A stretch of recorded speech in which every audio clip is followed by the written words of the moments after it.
Hello everybody, I think we'll make a start. So welcome to this week's weekly recap and market outlook for next week. My name's David Jones from Capital.com. If you haven't attended one of these before, the way it works is we spend a lot of time on the trading platform there, looking at markets, see what's been going on over the week, go through the major markets.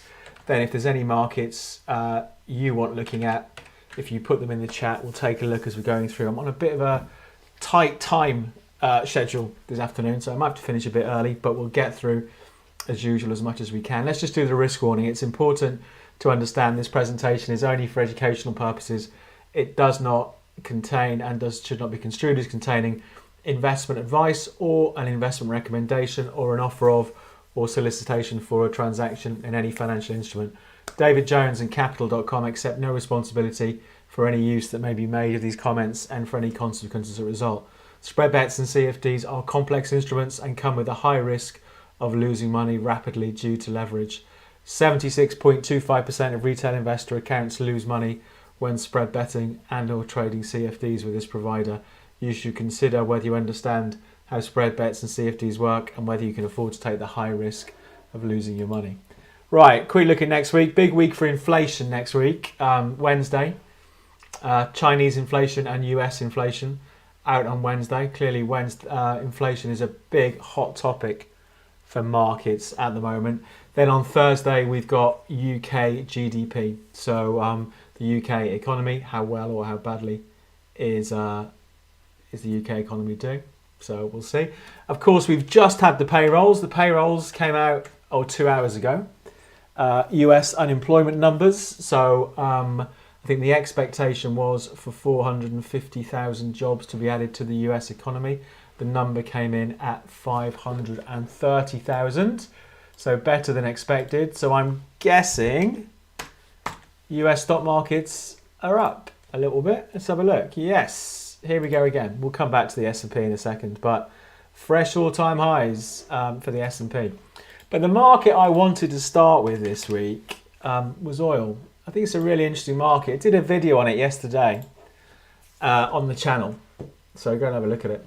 But there's a bit of tension, I think, in the world of oil at the moment. We had the OPEC Plus meeting yesterday, and there was some pressure on OPEC to start ramping up production a bit quicker to try and tame the rising price of oil. But OPEC said, well, no, we're going to stick with our plans, which hasn't gone down well with the US. And I think the US has said it's going to use all tools at its disposal to try and bring the oil price down effectively, which could mean freeing up some of their reserves. So I think it's interesting. We've seen a bit of volatility in the oil price. You can see, we had the day before yesterday. So what was that? Wednesday. It was the biggest one day, and I put an order in at $80.50.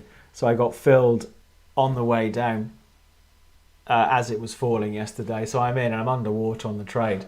But I do wonder, clearly we've had a bit of a volatile week for oil.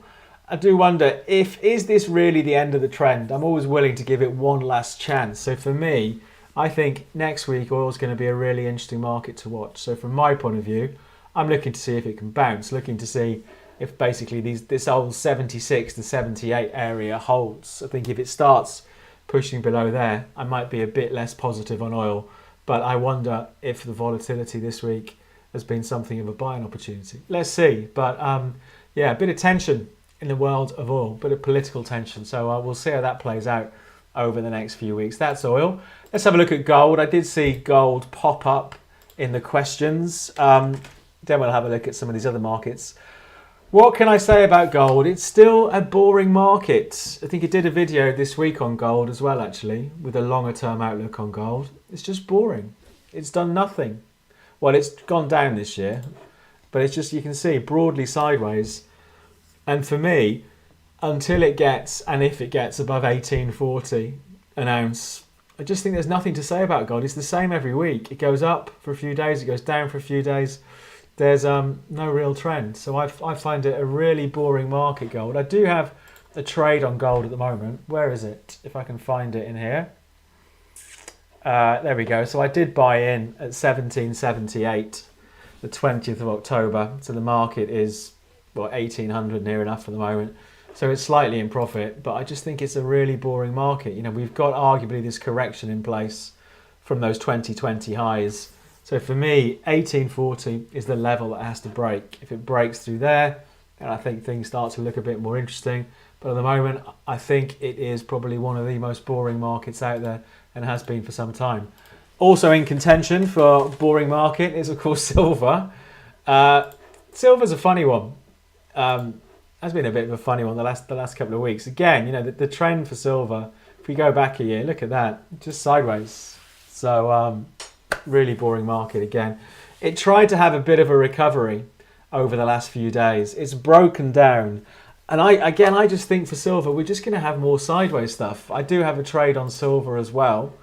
I think I'm short silver at the moment. There you go. I'm short from $24.20. The market's $23.88 at the moment. I was wondering if we'd have a trip back below $22. I still don't rule that out, but it's just a choppy market. And for me, I think it's got to break above $25 to really start looking a bit more interesting again. So we'll see what happens. But gold and silver are not the most exciting markets in the world at the moment.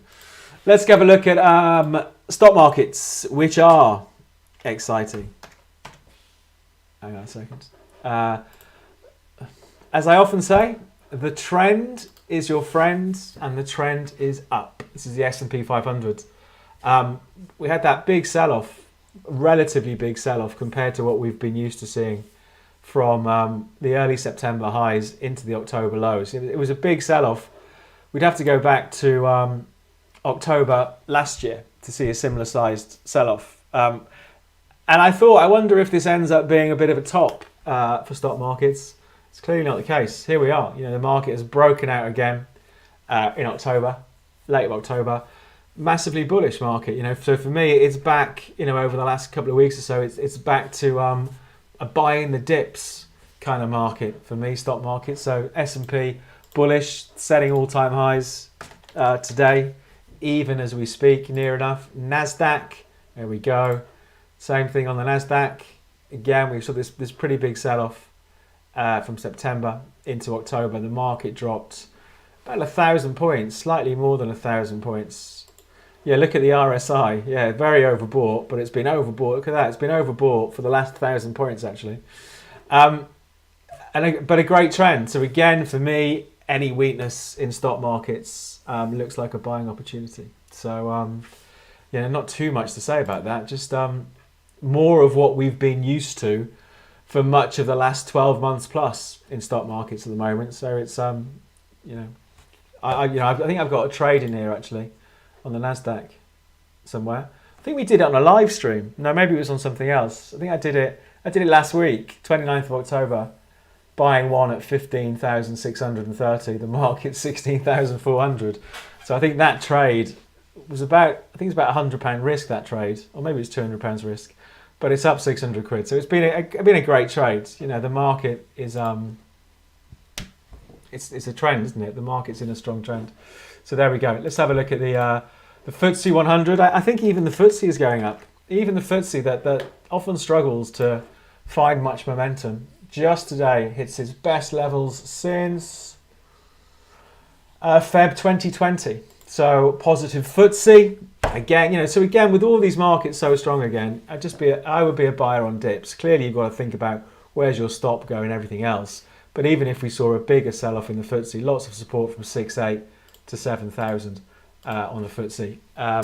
What's the other one we look at? DAX. I think the DAX hit fresh all-time highs today, I think. Here we go.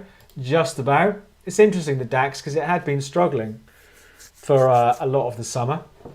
And here we are today, just about nudging out to fresh all-time highs. Interesting. Let's see. More strength expected there. And finally, the Nikkei. So the Japanese index. The Nikkei. Oh, Nikkei's it's a little bit doing its own thing, the Nikkei, isn't it? So it's a bit of a lagger at the moment. we haven't taken out the highs from September in the Nikkei. So, but for me, I'd still be inclined to be a buyer on weakness. You know, the closest I want my stop, the other side of 28,400, personally for me, on the Nikkei, on the daily chart. But all still strong. What else should we take a look at? Let's take a look at the cryptos. Crazy world of crypto. Bitcoin. I said last week, I think I said last week, I thought it was interesting that Bitcoin in October, the 20th of October, hit fresh all-time highs, right? So it's a classic chart breakout, but we've had no follow-through. And it does sort of mimic what happened back here. In April, breakout, not much follow-through. March, breakout, not much follow-through. So I just wonder if, despite the fact the trend on Bitcoin is clearly up, is it all getting a bit tired in the short to medium term? I don't know. I mean, I've still got a trade on Bitcoin. I'm still one of the biggest winning open positions at the moment. So at the moment, the trade was the 20th of September and the 28th of October. So at 43,000 and 58,000. So I'm up £800 on those trades. So I'm still in the trade. I've moved the stop loss up. I should probably move the stop loss on that to 57,000 as well. Let's move that one up, 57,000. So I've got the stops all in at 57,000. So if the market does sell out, I'll come out of the trade. But I do wonder if it is getting tired up here. Let's see. Let's see what happens. I would change my mind if it broke through that high again, which is, what is it, about 67,000. I'd probably add to the position.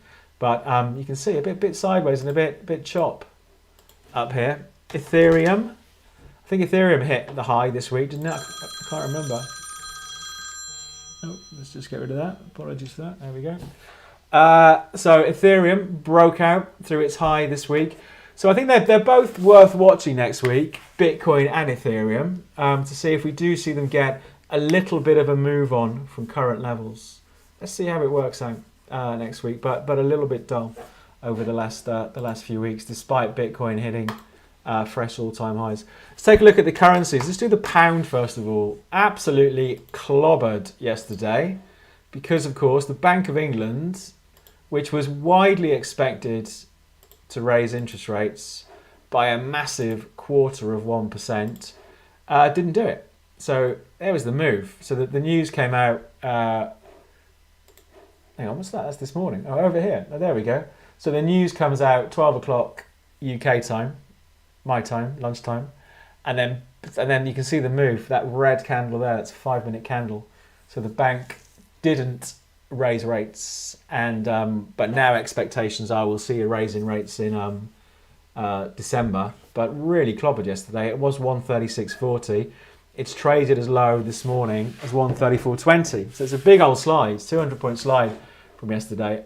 I think again, it makes it worth watching next week because it's been slammed back to this level from the 30th of September. So the lows from the 30th of September. Oh, hang on a second. I've just had a work thing come through, so I'm just going to reply to it. Hang on a second.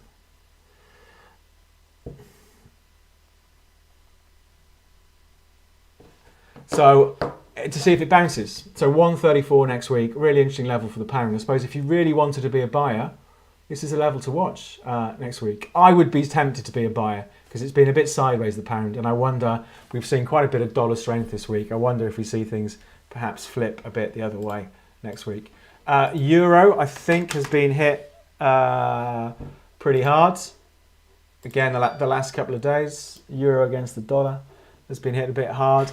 Nudging back, even today, nudging back to its lowest levels since the 23rd of July last year. So really weak finish to the week for the euro against the dollar. So that's another market to watch next week. I would have thought the market would have rallied from here, but that's clearly not the case. And I think for that, we need to look at the dollar index. So I suggest that the dollar index is always an interesting one to watch. Here we are. So the dollar index just today, I think, has just about pushed out. What was the high before? 94.55. The market's been as high as 94.56. So it's just about pushed out to its highest levels since September 2020. So we've got a 1 year and 2 month high on the dollar index. So we are seeing some dollar strength going on at the moment, and clearly that's putting pressure on gold, putting pressure on silver, pressure on the euro, pressure on the pound, all that sort of stuff. So I think the dollar index is one definitely to keep an eye on next week. And I think that's it, isn't it? Oh, I'm just getting a load of work stuff come through. Let me just switch that off. There we go. So we've got the dollar index, strong finish for the week, one to watch next week. I do wonder if we'll see the pound pull back a little bit. Stock markets still strong, breaking out. They have broken out to fresh all-time highs. Strong finish to the week. And oil, really interesting to watch because of what's going on. The US are not happy that OPEC haven't decided to raise production for oil. So what I'm going to do now is jump into the questions. If you have any questions or you want to find out more about the company, go to Capital.com. Any questions for me, feel free to drop me an email after. My email address is david.jones@Capital.com. Twitter is @JonesTheMarkets. And of course, follow Capital.com on YouTube, Twitter and Facebook. Right, let's get into it and take a look at some of the questions that have come in. So the first one, Lucid. We did a video actually. We've got a stocks channel, and if you look in the description of this YouTube video, there is a link to the stocks channel. We did cover Lucid last week on the stocks channel. And I think it's interesting that Lucid, if you don't know, they're an electric car company. The chief exec is the ex-head of engineering or something at Tesla, isn't he? So the guy knows his onions. And last week they started delivering their first electric car. It's an interesting car. It's expensive, even compared to Tesla's. It's expensive, so it's very much seen as a premium brand, Lucid. And the stock jumped a lot last week. So that was the move in the stock. So it was trading around about $25, and it sort of touched 40 almost last week, something like that. Oh, I think I just clicked on the wrong thing there. So it touched almost 40 last week. It's always the way. I know I always say this, but everything works perfectly well during the week, and I come to do a live stream and everything decides to sort of go into reverse. Let's just bring this up.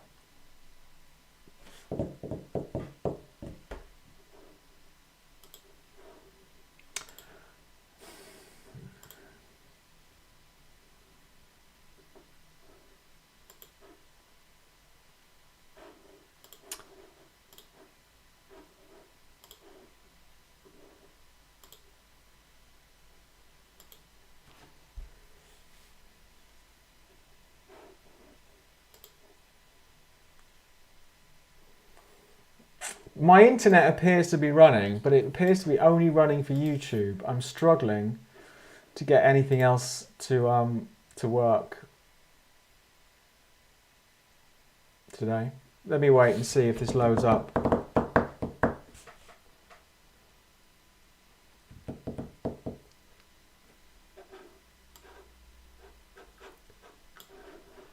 But with Lucid, actually, I can talk about it because I talked about it last week for the video. I'm waiting for a pullback, and I always have a problem or a difficulty in buying stocks that have moved that much and that have gone from $25 to $40, because I think it's always difficult to know, well, where's a good place to get in, to put the trade in.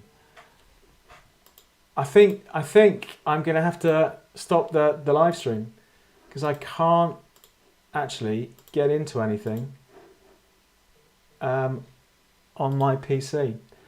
Let me have a quick look through some of the questions and see if there's anything I can do without looking at a chart, but I don't think I can. So I'm really sorry about that. What I'm going to do, if it does come back to life, I'll restart the live stream. I'm going to give it one more go here.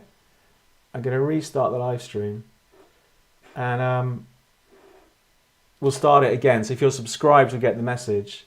But for now, I think, unfortunately, I'm going to have to end it early because it seems to have definitely died a death at my end.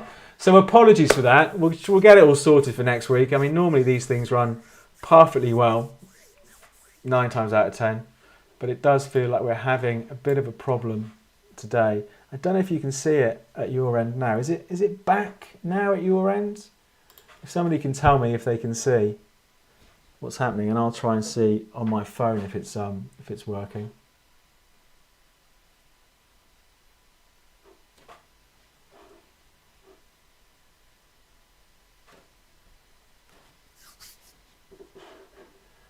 I'm hoping it's back now for a few people, because I think I can see it dropped out for a couple of people in the comments. Hopefully it's back. Perfect. Right, Lucid. We were doing that. Normal service is resumed. I've got a feeling that might have been my internet, because it just suddenly came back to life. So Lucid, I think it's too tricky for me up here. You know, it's clearly strong. I'd want to be a buyer of a dip. If I was a buyer now, the closest I'd have my stop would be at 32, which is a long way away. But I think it's a really interesting company, because they did say they're going to come up with a more competitively priced electric car. So we'll see what happens with that. Copper backwardation, how and why? I've got no idea. Backwardation is a thing in the futures markets. I must admit, it's not something that I could probably explain sensibly. So I would suggest that's one for Mr. Google, backwardation of futures.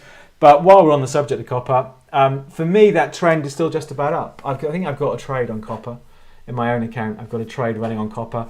If I was a buyer now and it went below 4, I'd close it. I'd change my mind on that trend being up. But for me, the trend is still just about up on copper. Euro Aussie dollar. So Euro Aussie. Let's take a look at that. I remember this being a good market, or an interesting market from a trend point of view recently. Would you be a buyer? I think I probably would be a buyer on Euro Aussie down here. I think I'd probably rather wait to see, do we get a bit of a sell-off next week? Does it move a bit lower?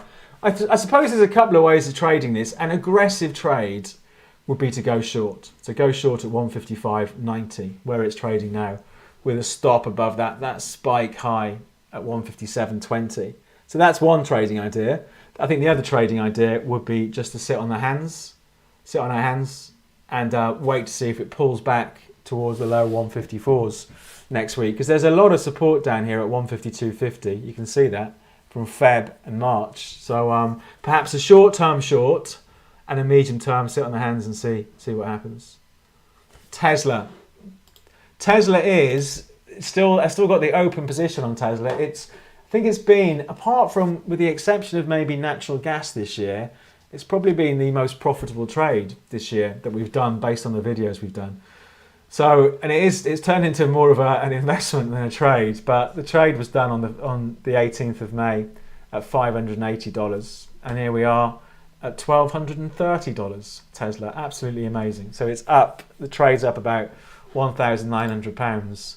And for me, what would you do? You know, for me, the trend is up, and it's up again. Yesterday it pushed out to fresh all-time highs. I mean, it's absolutely nuts, Tesla. It's up. What's it up since October? So October it was 770, and we're now 1230. So it's up 60%, something like that, since the beginning of October, which is absolutely crazy. I mean, there was this trend we were following. You know, whenever we looked at Tesla this year, we've looked at this trend. This trend's done a great job. You can see it has accelerated from the trend, away from the trend at the moment. But it's a brave man who just goes short up here. You know, absolute lunacy. But what can you do? The trend is up. But again, the issue for me, if I didn't have a trade on, if I bought now, where would I put my stop? The closest I'd want my stop, probably the other side of 1120. So about $100 away on Tesla. You know, because $100 at the moment for Tesla stock is nothing. But yeah, absolutely crazy. Coffee. Is coffee running out of steam? I've got a trade on coffee in my own account. I think didn't it push out to fresh highs this week? Or fresh highs for the uptrend? I can't remember. Oh, it's sort of having a little think about it up here, isn't it? It's interesting up here, actually. I can see what you mean about the whole running out of steam comment, and well done on the pun there as well. This sort of 215 level.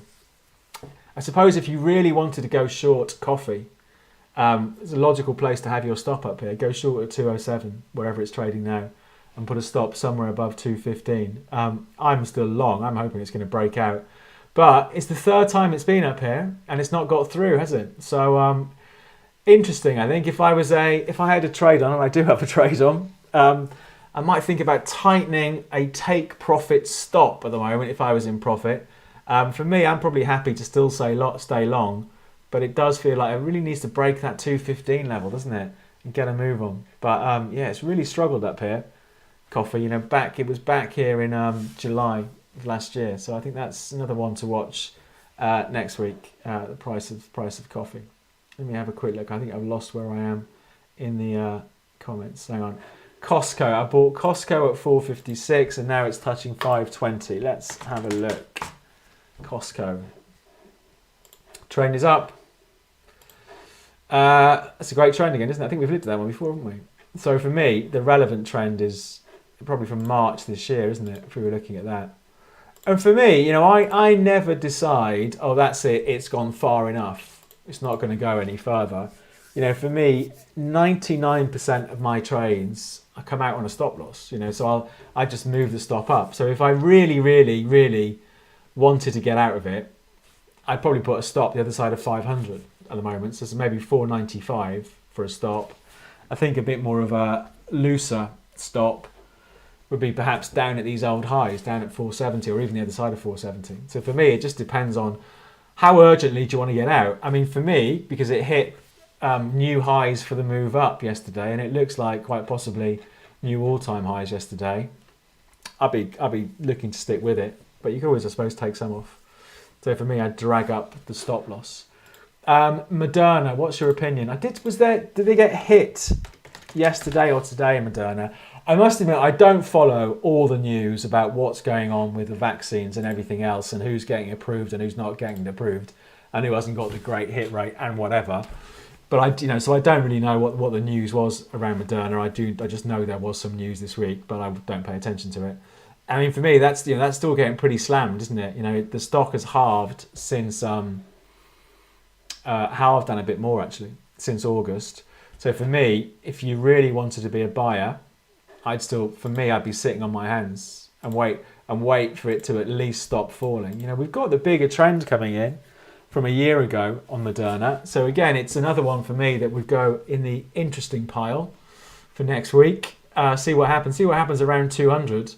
Let's come back to it perhaps next week and see where it's trading next week and see if 200 can stop this slide. But it really, just today, it's got absolutely slammed today, hasn't it? Gone from 286 to 220. So what, 30% move on the day? I don't want to buy those sort of stocks. I want to wait till they stop falling. But I think, it's been slammed so much this week, isn't it? I'm curious now. Even I am curious about the news on Moderna. So what was the news? I'm going to have a look. Distribution and production challenges have hit sales of COVID-19 vaccines at Moderna, wiping more than 20 billion off the US biotech. Cut its sales force for its vaccine by as much as 5 billion. Okay, so yeah, there you go. Supply chains become more complex, blah, blah, blah. Let's see what happens. So it's an interesting one to watch next week, I think, around 200. Dollar Canada. I do have a trade in dollar against the Canadian dollar. And it did go into profit for a bit, and it's come right back. I wonder if it's had a bit of a run up today because of the dollar strength. I bought it. I think I bought it, my trade, in here somewhere probably. And it had a good run in my favour, but didn't run enough to take profits. And it's got knocked back. I personally, if I didn't have a trade on, I'd still be a buyer of the dollar against the Canadian dollar because it looks like that perhaps this downtrend from March to now has ended. 122.50 is good support. So again, for me, if I was a buyer, I'd have my stop loss the other side of that. And I think that just means I've just lost my internet again, actually.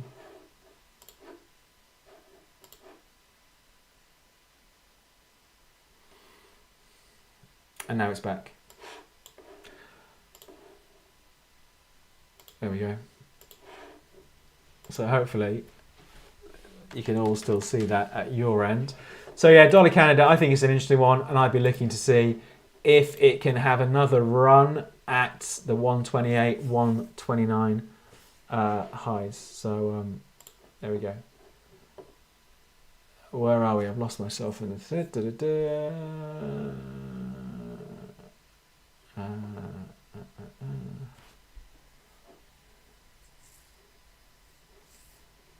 Hansen stock is very interesting. I think we've looked at those before, haven't we? Just hold on a second. Hansen, is it that one there? What stock is it? The Monster Beverage Corporation is a holding company. Is that Hansen, Monster Beverage? Okay. What do you think? I mean, it looks, to me, I wouldn't say it was very interesting. It looks a bit range bound, doesn't it? If we look at this is the year so far, right? It looks, and it's done exactly what it's done all this year. It's been a good buy down in the mid 80s. So for me, it's a little bit range bound. Whenever it gets up $96, $100, the sellers come back out. So yeah, it was probably more interesting a week ago, I'd say, when it was down in that range. But it's had a good pop up. Clearly, there must have been some news, maybe some earnings or something. I don't know. Maybe they've made a Monster drinks cure for the virus. Who knows? But for me, yeah, nice move. But I'd rather be a buyer if it dropped back near the bottom of the range. Let's see. Let's see what happens. Right, what other questions have we got in here? Oh, the Russell 2000. Let's have a look at that. So the US smaller caps index. I think I always find this an interesting one when we look at it, and then I always forget to watch it again afterwards. I remember that last time we looked at it, that it had been stuck. This is quite a bullish sign, I would suggest. The Russell, unlike the Dow, the NASDAQ and the S&P, had been stuck all this year. Look at it, since March of this year, just going flat.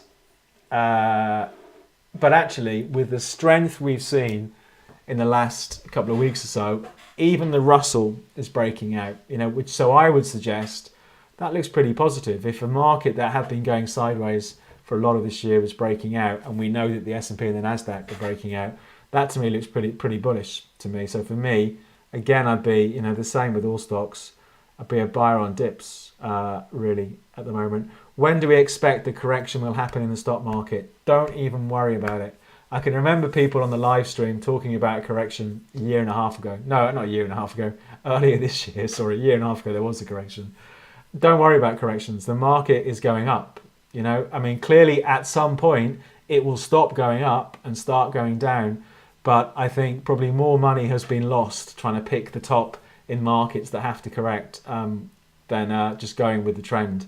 So for me, at the time of doing this today, when we've got the S&P at all-time highs, NASDAQ all-time highs, Russell all-time highs, stuff looks pretty strong. And as long as you have stop losses and a sensible attitude to risk, I wouldn't waste or spend too much time worrying about corrections in stock markets. Let's take a look at Pfizer. We had a look at Moderna. Let's take a look at Pfizer. Look at that one. Nice trend. Got a big move in Pfizer. I wonder if that's in relation to the bad Moderna news, that people think that... oh, hang on. No, Pfizer says pill cuts risk of severe COVID by 89%. This news seems to be affecting all vaccine stocks. Thanks for that. Yeah, so it's pill news rather than benefiting from Moderna news. It was a great trend in Pfizer anyway. If we go back to Pfizer, to March last year, clearly a lot of these drug stocks have been distorted by what's been going on with the vaccine. But Pfizer dropped from 52 down to 40, 41, 42, and we were down near that trend. So again, for me, I probably, I wouldn't be a buyer today, because sometimes we can get market overreactions to sharp news. It's another interesting one next week if it edges back next week, because we do have that uptrend, that bigger uptrend in place. So let's see. But clearly, positive news today for Pfizer. The trend has been up since March of last year. I'd still be a buyer on dips on Pfizer at the moment. Sterling yen. Sterling yen was a great market this year for me. First 6 months of the year, or first 5 months of the year. And it went a little bit boring, quite boring actually for a while. I actually started following it because somebody mentioned it on the live stream back in, I think it was January this year. Someone mentioned it, and I remember thinking, what a great trend, and started trading it, and that trend carried on until May. Absolutely great run in sterling yen. Then it went nowhere from May through to middle of October. Then we had that run in October out to 158, which was its best levels since, we go all the way back, best levels since 2016. I think the fact it's getting hammered, for me, makes it an interesting one. I mean, clearly the pound has been hit hard the last 2 days because the Bank of England has not raised interest rates. But that can be an opportunity. You know, when a market is getting hammered in one direction, perhaps the market reaction is overdone. So for me, it isn't. Again, it's not one I'd buy today, but it's one I would watch that next week to see where some of this negativeness calms down, see if the market stabilizes and look to be a buyer. I think that'd be an interesting one to come back to next Friday. But for me, you know, we're pulling back into this old range on sterling yen. We've got the big lows coming in, the bottom of the range down at 148. It's a long way away from where we are now. But if it edges a bit lower, I think that looks like an interesting buy based on the market overreacting next week. So let's see. Let's see what happens.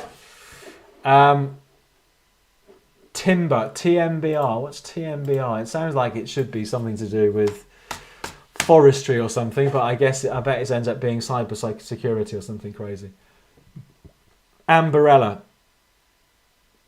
What do they do? Got absolutely no idea. We don't have that much data to go on, to be honest. It's just going up, isn't it? So it's doubled since the end of August. Again, the trend is still up, isn't it? I mean, that is a fantastic position to be in if you're in it, because the thing just goes up every day. Dream trade. But if I was a buyer now, the closest I put my stop would be under yesterday's low. I think it's very hard to sort of look at one like this sensibly. I'd be really intrigued to know what they do. Clearly, it's nothing to do with wood. Radar perception, AI algorithm. Okay, sounds very technical. Too technical for me. Can crude oil go to 100? Anything's possible, of course, in the market. I wouldn't rule it out, crude oil. It's come right back today. Look at that. Even while we've been doing this, it's jumped. It looks like maybe $1 or so. So for me, I wouldn't rule it out, because it's only $15 through that old high to get to 100, and it moved $15 since the end of September. So as ridiculous as it might seem, considering where oil was a year and a half ago, it's not impossible. But again, as usual, just as long as you have a stop loss in place, trail it up and see what happens. That's what I'm doing on this trade. I think that trade is maybe not losing as much now. So I bought yesterday at $80.50, and I've got a stop at $77.50. So for me, I'll stick with the stop, and move the stop up if the thing moves a bit higher from here. But anything's possible. And I think that's it. I think I've lost the chat actually when my internet dropped out. I think I lost the chat, so I've lost some of the questions that might have come on since then. So what I'm going to do, I'm going to wrap things up there. Apologies for our technical. That's not timber. Well, that's a great stock, that one anyway. Hang on, someone has said we don't cover it then, I think, because that when I type in TMBR, that's what's coming up. So we happened on Ambarella quite by chance. So we've got it's a great stock anyway, whatever it is, but we don't cover timber, so we can't do it today. So apologies for the technical issues today. They don't happen very often, but of course they do happen now and again. If you have any questions after today, just drop me an email, david.jones@capital.com. On Twitter, I'm at Jones the Markets. Follow Capital.com on YouTube, Twitter, and Facebook.